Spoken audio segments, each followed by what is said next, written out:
आईना सर मुझे दिखाना है देश भर की सरकारों को।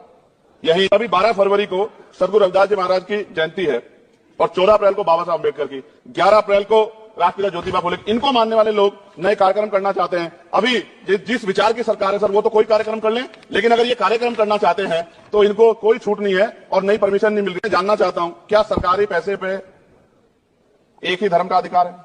दूसरे धर्म के धार्मिक आयोजनों पर भी कुंभ में 7,500 करोड़ रुपए खर्च किया आपने। आप रविदास जयंती पे कितना खर्च करेंगे? आप 14 अप्रैल को डॉक्टर बाबा साहब अम्बेडकर जिनकी जय जयकार होती है उन पे कितना खर्च करेंगे? और उनके विचारों को आगे बढ़ाने के लिए आप क्या सहयोग करेंगे? ये सवाल बहुत बड़ा है। इतनी बड़ी आबादी है, हम अम्बेडकरवादी लोग उनके पक्ष में खड़े हैं क्योंकि हमने एक शपथ ली है कि हम हर व्यक्ति का संरक्षण करेंगे। और मैं आपके माध्यम से सरकार को चेतावनी के तौर पर कहना चाहता हूं, सरकार अपनी सादत में सुधार करे वरना इसके परिणाम सड़कों में बहुत भारी होंगे। अगर मुसलमानों को, दलितों को आप लोग निकालने के बारे में सोचोगे और उनकी धार्मिक आस्था का अपमान करोगे तो ये हम लोग किसी कीमत पर बर्दाश्त नहीं करेंगे। आपका धन्यवाद।